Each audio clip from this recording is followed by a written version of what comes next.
Hey, welcome back to the Faculty Factory podcast. It's Kim Skorupski at the University of Texas Medical Branch in Galveston, Texas, looking at my friend, colleague, wonderful leader here at the University of Texas Medical Branch, Dr. Mandy J. Hill. Good morning, Mandy.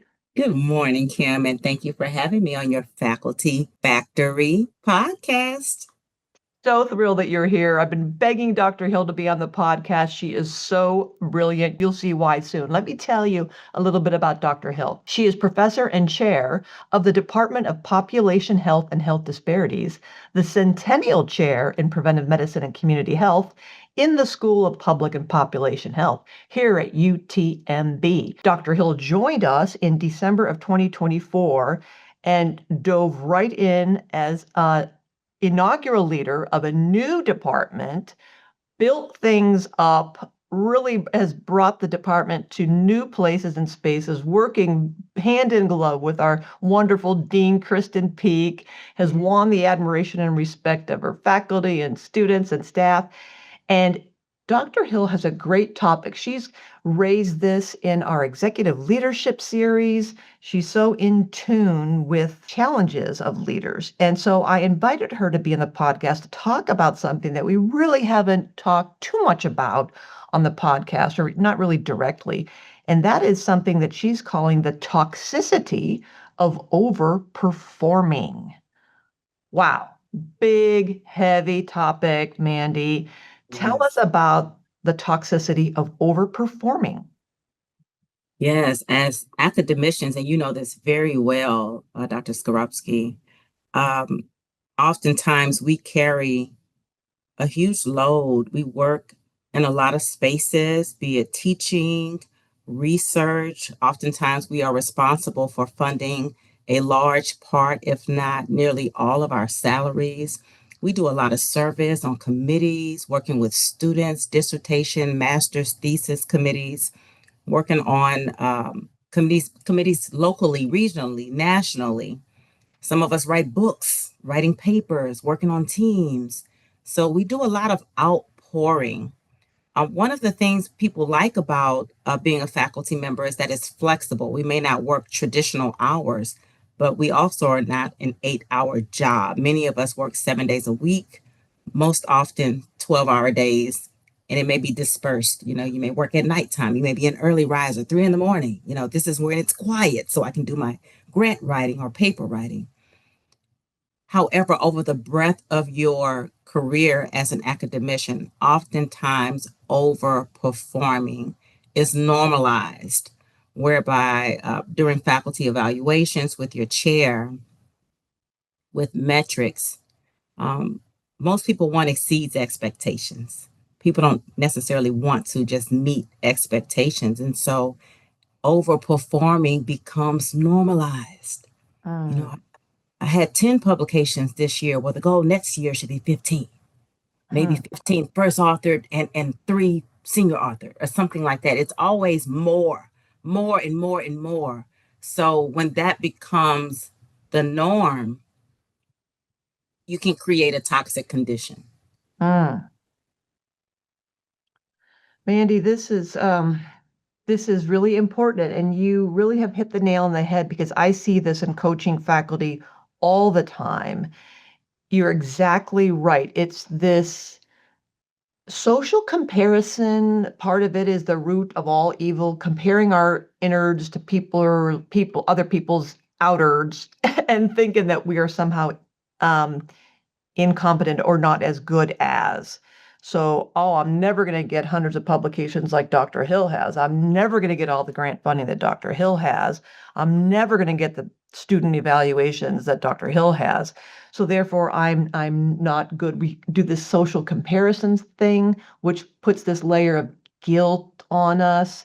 And then, like you said, it's this always having to measure up at the semi-annual review, the annual review, and we're not meeting those thresholds. We're getting critical reviews and rejections from journals, from grant funding agencies. We live in an industry where we get a lot of criticism of not enough, and then we pile on, because as you said, it's become, that's the norm, that it's never enough. So then we adopt that same thing. I'm never enough. Yes. It's not enough. It's not enough. And what do? How do we compensate? We just think we got to do more, do more, do more, do That's more. right. That's right. You're exactly right. And one thing that I've noticed over the breadth of my career, because I took a non-traditional route to academia. I didn't do the postdoc. I didn't get the training. So a lot of my path was hitting my head up against the wall and just trying to figure it out. Like you said, doing more, thinking doing more was going to be the pathway to success. And what I've learned, it isn't doing more. It is how you do it and who you do it with. Mm, So being connected to people who know the rubric, who know the methodology on what reviewers are looking for is usually reviewers themselves or having the right investigative team. You know, it's so many, and I don't want to call it tricks. It's approaches that are proven and successful. And if you're an early stage investigator without mentors and champions who are willing to bring you into that winning team, the default way of thinking is to do more. mhm. And this is how overperforming becomes toxic. Because in the past or in your other experiences, maybe that was the solution. I just need to work harder. I need to study harder. Maybe when you had a C or a B, you studied harder, you got an A. But that does not necessarily apply here. The person with hundreds of publications, how many teams are they on? And how Mm, often do they switch authorships and they're analyzing the same data and they work with a team of statisticians who are always analyzing the data and they've been funded for 10 years. So, of course, they have hundreds of publications right. and you're analyzing all of your data and you're writing everything yourself and you're comparing Exactly. yourself to them. No, no. Mm. Gosh. Yeah. You said a word earlier when you started speaking, and you said something outpouring. And I want to just kind of underline that and go back a beat because the title of this talk, our conversation today is Toxicity of Overperforming. And you said we outpour. And I love that it just coming back to me because it is to me the metaphor I can see as that we are, as you often say, a vessel pouring into others. And Yeah. when we're in this space, as you've described, all the various roles and competing priorities we have in academic health, when we are in a posture of constantly pouring out, pouring out, pouring in, pouring out, what's going to happen is that we've poured everything out and then we are empty. Yes, ma'am. So I love that visual of being intentional about how much am I pouring out or pouring into and into what? And I think I want to hear you talk some more about being purposeful of what we're doing and with whom and how we're doing it. So can you give us some more examples of maybe some ways where I know in all your different roles, where you wish you had now on, retrospect, done Mm, something differently, or some of your faculty that you are now working with or your learners, how they can kind of make that judicious move into doing things differently. Learners and early career faculty, oftentimes they feel like they have to do more because they're demonstrating their value. See, look at me, I'm valuable, I'm smart, I'm a good student, I'm a good hire. You did a good job hiring me. Yes, I'll do that. Yes. I'm a good neighbor, I'm a good community, I'm a good citizen. And so it's always the dancing as fast as we can. And so you don't want to say, we'll start saying no and just, but how do you do that with wisdom? that question feels like the start of the answer or resolution to countering the toxicity of overperforming. That's what that feels like to me. In listening to you frame that question, I am pulling on experiences where I've had conversations with faculty members who are in the cycle where I can see the normalized powerless condition of overperforming. You can tell this is what they're accustomed to and how they describe their work. I recently did a tour at the School of Nursing and the School of Health Professions here at our institution, and meeting different faculty members there that whom I've never met. And you can see the different states of where they are in their career and how they describe their work. And there was individuals who are in that cycle and who are not.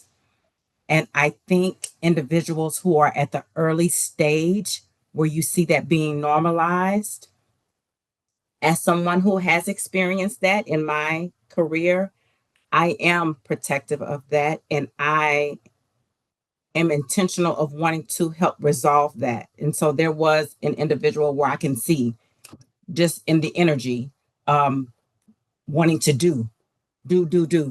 And in this individual describing their work, I can naturally see connections with what I know about that's being done on the campus, with some of the other individuals at centers that I met. I hear synergies, and I hear this individual working in a silo. Mm. And it could be done so much more strategically with Oh. less individual input. And the impact could be amplified Mm. if they work together. And you can tell this individual isn't connected and has not even thought about how this work could be less Mm. owned or heavy, because this is their pattern, this powerless condition, and I have to do more, do more, do more, do more. You can, I mean, the energy, it was Mm. palpable. And so, and this is not even my school, it's not my department, but I felt compelled to, here's my card, and I'm already in mode of, okay, let's see how we can help Mhm. connect, amplify, and one, increase your impact and then decrease your load, because you're going to burn out. You are going to burn out at that level. And the energy that you have, we need that in academia. We don't want you to burn out. This is the type of individual that students will connect to because your heart posture is right. We have to protect you. So even though it's toxic, the overperforming, the driver of it is still well intended. So how do we harness that? Mhm. Exactly. Focus it. Yeah. Focus it. And that is the responsibility of us as leaders. When we And see mentors. that, Yep. and mentors and champions, that is our responsibility. And I think, like, even though I'm a department chair, and this is not this faculty or staff, this person is not, directly under me, I'm still a leader at this institution. So I still have a responsibility, right? So I don't know who the leader is, but of this person, but we need to work together so that we can protect this person and all of the students that are connected to this person.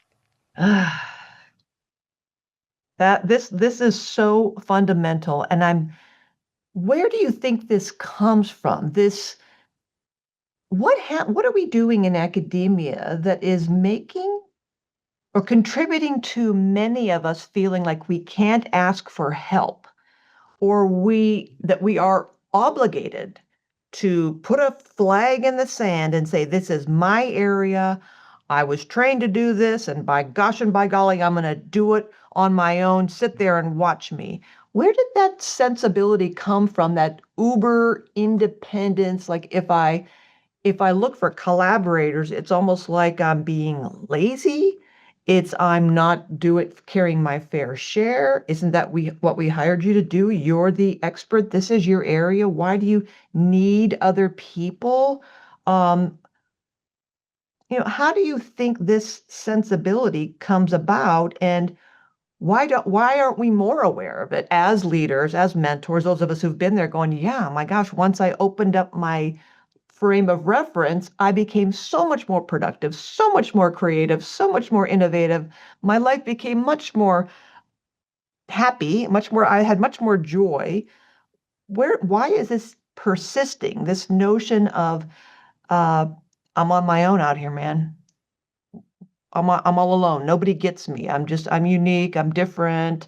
There's no one quite like me. Yes. And a bunch of us been around this block a few times. You are not alone. If you're going about this alone, that lone wolf model went by the wayside decades ago. You're not going to get funded.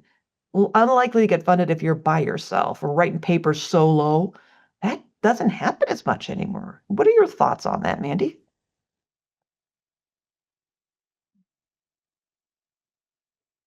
The first two words that come to mind is culture and experience. So I think, someone who was in someone's lab or a postdoc who worked under a PI or primary mentor, and they were made to feel that way, that you need to be able to do everything on your own. These individualized, siloed experiences where norms are created, and I still feel basically based on my training, if I can't do my own stats, I'm not a statistician, but I have a minor in stats. So when I get my data while waiting on the statistician, I like to do the preliminary stats and see if there's anything significant or meaningful before I get the nuanced data, right? And that for me is validating because of the way that I was trained. You still need to be able to do your own stats, even though there's a statistician being paid on this study, right? Mm. It's some byproduct of intellectual validity that I Mm. still can do my own stats. So I think the way someone has made you feel has remnants, Mm. right? And it becomes a part of your norms unless you use your inner or internal power to repackage it. Mm. And that's on the individual. But who teaches you how to do that? Yeah. Or is it self-discovery? I don't know. But a lot of the process of training is external and it becomes internal. And it isn't until you develop that internal power and then the direction changes, where now I create my own norms. As long as those norms are externally driven and they were created by someone else, then those old adages live. Mm. Oh my gosh, I love that remnants of socialization, remnants of being socialized, because you're making me think, Dr. Hill, about I can clean my own bathroom. My mother would be, God bless her, would be rolling in her grave if she knew that I now have a housekeeper. What do you mean? I taught you how to clean, Kimberly Ann. You're paying someone to clean your bathrooms and your kitchen? Shame on you. I can do that. I now am at a season of my life where I choose not to. I am financially able to pay someone else to do that because I can then take my energy and go put it somewhere else. Same with you. You can do your univariate, bivariate, multivariable level analyses. You may choose not to. I no longer find that a valuable use of my time or energy.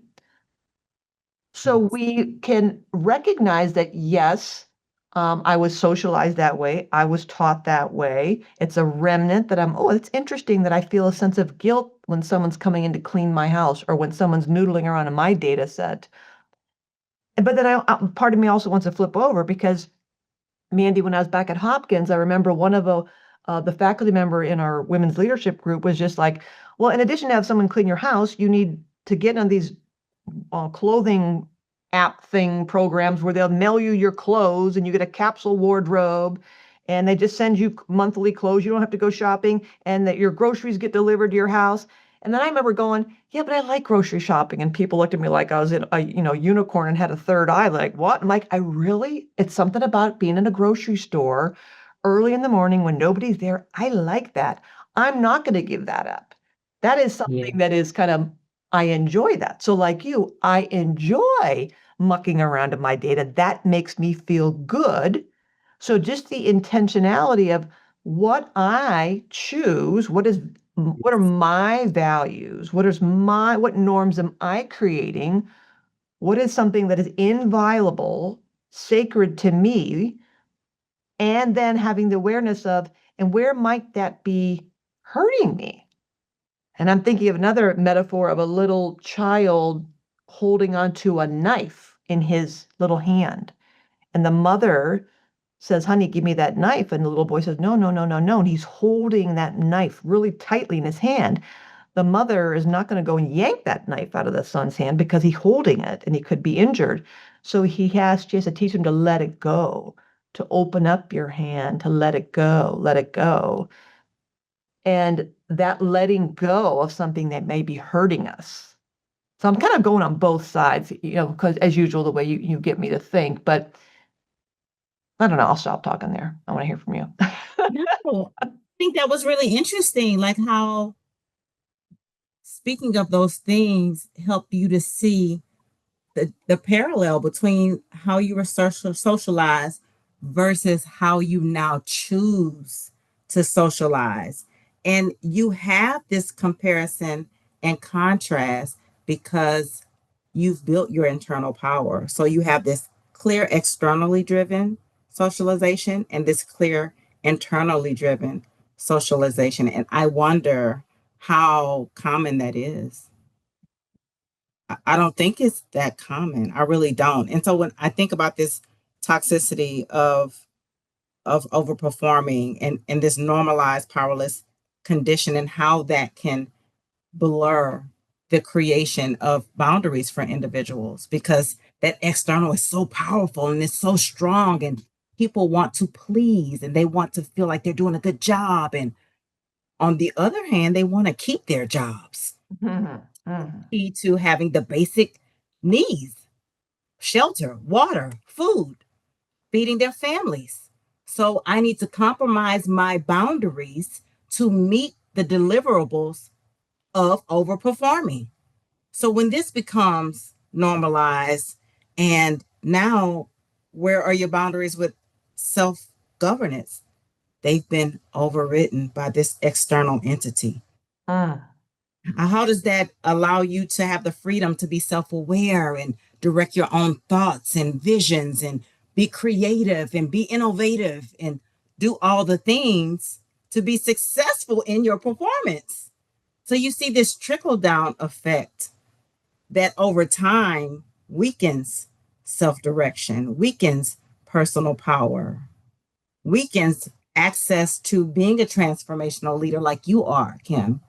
Um, And also, like we talked about before, outpouring. When a person feels that weak, where is their access to their internal self to even pour from? How Mm. are they pouring into others when they feel weak within themselves? So you see how all of these things are interconnected when a person's lived experience is governed by these external entities and they haven't built that internal power in the way that you just described. Yeah. So, let's think about people who are listening around the world right now to you, Dr. Hill, and they might be like, well, this is what I do. I'm obviously successful at this. It got me to where I am today. I may fill in the blank, various roles. Certainly success, in academia, we are maybe addicted to success. We're successful. We're playing the game. I'm fine. Thank you very much, Dr. Hill. How might they know? What are some signs to you that triggers that, like you gave that a good example of someone in a different school, and you thought, oh my goodness, interesting. I'm curious why this person feels like they got to charge ahead on their own. What, in addition to like that example of observing or maybe feeling like, gosh, what proportion of my work am I a lone wolf on this? Like, what other symptoms or signs or clues might help us identify if we are in a state of toxicity and overperformance? What things would you ask people to kind of look for in themselves or others to identify that? Tangible evidence of you pouring into yourself? Do you do anything for yourself? Do you have me time? Do you spend time with a therapist where you can create goals for yourself? Do you get massages? Do you spend time exercising and working out so that you are protecting your physical body so that you can overperform as a norm? Um, do you take time out where you're not thinking about work, or is your life consumed by work? Do you spend time with family and friends? And is that a priority? What does your life look like outside of work? And is it a full lived experience, or does work dominate your calendar? Yeah. Those are the kind of things I would ask that individual to look for. I think that is the tangible evidence to see, yes, you may be successful, but you work to live. You don't live to work. And if that balance, this is what we mean by work life balance. Maybe it should be life work balance instead of work life balance. I don't know. But if work becomes most of what you do, especially if you don't work for yourself and you work for an organization, and that will organization, where is that balance? Are you pouring into work in the same way that work pours into you? Oh. I would definitely suggest that that individual does that introspection. And lastly, I would ask them about their sleep quality. If you get up at night to go to the bathroom, do you fall back to sleep, or do you start thinking about work? Yeah. Mm. Yeah, I heard a talk. I was in El Paso, and one of the speakers that I was on this during this wonderful day was talking about it's not necessarily, but we, and as faculty, are burned out. We're fatigued. Burned out kind of is like the ultimate, the very, very end of like fried. I'm done. I have literally burned out. There's nothing left. That's like the gas tank is completely empty. I'm done. I'm checking out. He suggested that we're fatigued. We live in this constant state of just exhaustion and tiredness. And so you're making me think that that kind of dashboard check, as you just gave the perfect example. Can you fall asleep easily? Do you wake up at all hours of the morning and your mind is racing? And if that's the case, if it is, you feel like, well, maybe I am overperforming. What would you tell the person who's like, well, but it's only for this season, just for this sliver of time, Mandy, because I've got a grant deadline and I got to revise and resubmit on a paper. And it's the end of the semester. So I got to, I'm working with a lot of students and I'm grading a lot of papers. And I, just have a bunch of patients came in with RSV. So I just have a kind of a little bit of a blip I'm seeing a lot more patients than usual, but this is just temporary. It's just a sliver of time. What are your thoughts on that excusing, for lack of better terms, or kind of justifying? Well, it's only because I'm only doing this for a short period of time. Then I'm going to go back to normal. What are your thoughts on that kind of excuse making or justifying, or is that okay? Look, I guess I'm trying to lead. I'm leading into this idea of people going, oh no, I got a really great life work integration. My partner loves me. My kids are great. I do all the things. It's just that LOI came out and it's due in 2 weeks, and so I'm just going to hunker down for these 2 weeks. But that's not normal for me. And I hear that too of like, well, no, this, I mean, when I go on vacation, then I'm gonna relax. And then after at the holidays, I'm gonna like clean my house and I'm gonna make my list and then I'm gonna be good. Or, after I lose some weight, then or once I get promoted, then things are gonna. And so I guess I'm fishing for the thing of like, no, you're not. Are you really? But once you get these neural pathways kind of habituated, I kind of have little red flags raised when I talk with faculty members and coach people where this is not, I mean, it's not normal for me. It's not normal for me. I'm like, well, is it? What does something that's like kind of an aberration or an outlier become your new norm? And that's kind of like, wait a minute, whoa. I told myself that after I moved and got this new job, then I'd really, and like, here you are Guilty. back doing that. Okay. I'm guilty. I'm guilty on that. Yes. Yeah, Yes. same. So I guess that's what I'm going for. Like when that kind of aha of like, oh, guilty is charged. I guess that's it. And that's kind of the wake up moment for the part of that owning it. Like we have to like own that, be aware of that and say, That's am I it. okay? Is this temporary? Am I overperforming? And everybody that won't see my kids for a couple months and that's cool. And my wife or my husband's like, they're cool with me being gone for whatever. And then I'm going to get the grant, then it's going to be fine. And I'm always like, then there's going to be another grant opportunity and there'll be more It is. papers. This is not a sprint. It's not a marathon even because marathons have endings. This That's career right. does not have an ending. It just goes and goes and goes and goes. And when you describe it in that way, it makes me feel like overperforming is a spectrum, and that overperforming is the baseline in academia. I really hate to say that. Oh my Yeah, God. I agree. I'm telling you, I agree. I think that's what it is. And I think the goal is just to be on the left side, Yeah. like to have some control and not to be one of the most overperformers, I guess, because you want to have some life outside of it. Gosh, Mandy, you're so right. Have you ever, I mean, you're just cracking me up. Have you ever looked at yourself, anybody listening to this podcast right now, or listen to a colleague, listen to a leader go, I just do enough to get by. I'm just doing what I need to do to get by. Never. No, nobody. I will challenge any person to raise their hand and go, that's me. I'm just doing the bare minimum here, folks. I'm totally happy with how many papers do I need to get published? 7 to go from assistant to, all right, I got 7. Boom, I'm done. Nobody. It's that I think you may have hit the nail on the head here. That is our culture. Do, do, do. We're human doings, apparently. We're not human beings, we're human doings. And I'm going to do myself to death. And I'm doing more than you, and he's doing more than me, and we got to do more and more, more and more and more and more. Until what? Until what?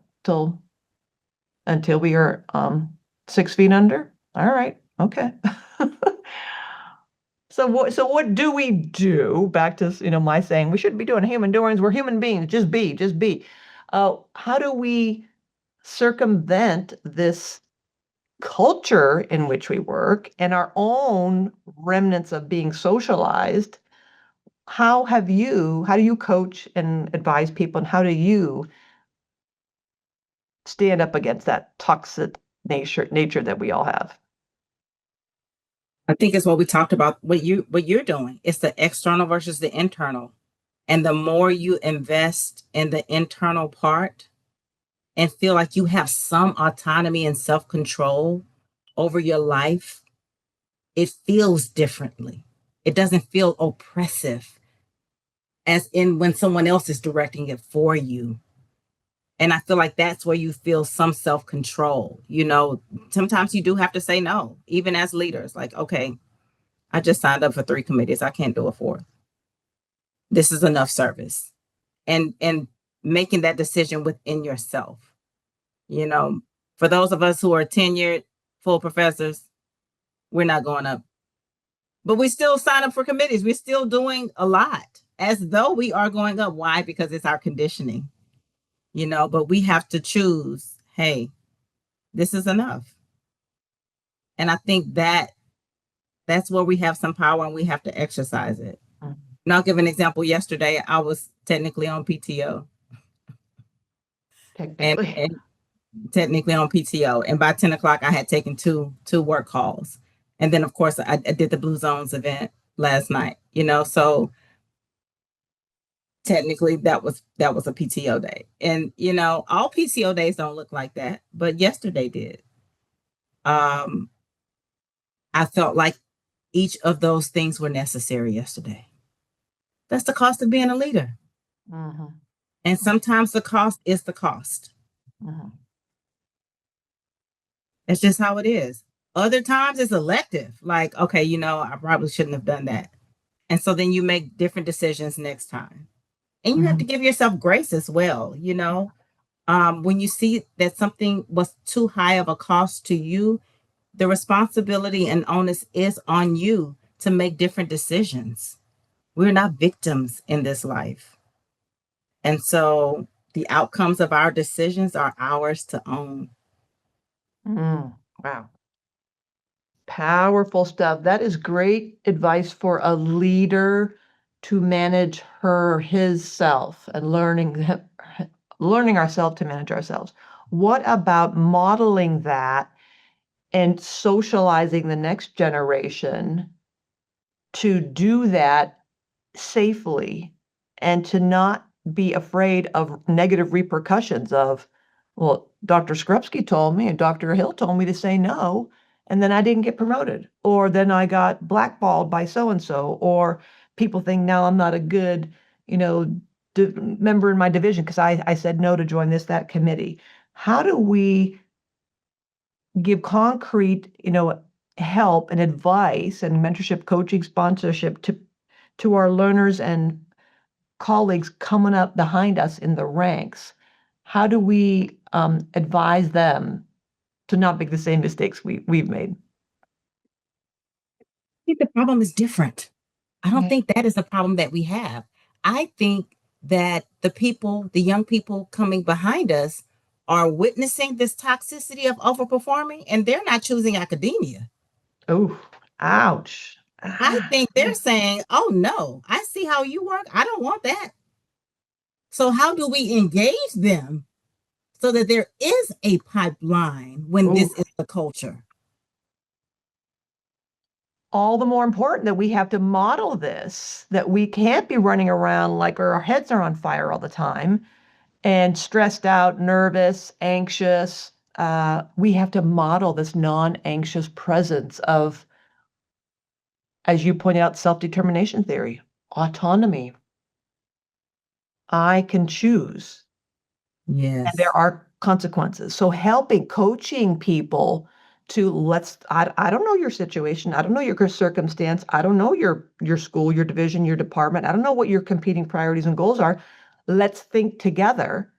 If this happens, then what are the possible consequences? And what are your options? What are some other obstacles? What are your options? What experiments could you do? How could you try that? How could you think about that? So we can help people think about, but letting them know that you don't have to an automatic. This is not the military where you have to say, yes, ma'am, yes, sir. You can think about this. You are empowered to make your own decisions, knowing that if you tell your department chair no, what's that going to mean? Can you say that? Can you say, thank you for the opportunity, Dr. Hill? I would love to do that. And yet I was talking with my mentor. It seems to me that Kim has more interest with that. And as you know, I just signed up for these other three committees. I'd like to respectfully request that or maybe not now, but maybe later. So we have to work in coaching faculty, coaching our students to have that voice professionally, respectfully, and being aware of strategic priorities and when you might have to say yes to something and what that will cost you and what that might gain you. All right. This has been a wonderful conversation. It's a lot. It's a lot. Before we go too far afield, Dr. Mandy Hill, thank you for bringing this important topic to us. I definitely want to leave some parting, moments to you that you've already given us a lot of things to think about as leaders, as people new to academic health or seasoned and advanced career, of things we can do to recognize the toxicity of overperformance in ourselves, in our institutions, in our culture, and preventing that culture from seeping into the next generation that's going to take us to the next level. Any parting thoughts and words of wisdom uh, about anything? I'm gonna shut up now. It's all you. Well, my parting words will come back to what you said about building your internal power and self direction. I would encourage faculty members, early stage postdocs, those who are interested in a career in academia, even mid-stage investigators and seasoned investigators who want a different experience where the toxicity of overperforming is something you no longer want to be your norm. And I would encourage you to put the steps in place so that you can have access to your own self-awareness, which will grow your emotional intelligence. And these two things are central tenets to your core and your true self. And I believe that in doing that work, you will have a better quality of life. You will increase access to well being and just have a fuller lived experience. Thanks for tuning in to the Faculty Factory podcast. We are a faculty development community sharing tools to build academic leaders in healthcare. Maybe you want to be interviewed on the podcast? Please visit facultyfactory.org/contact and send me a message there. The Faculty Factory podcast and website is sponsored by the Office of Faculty Affairs at the University of Texas Medical Branch in Galveston, Texas.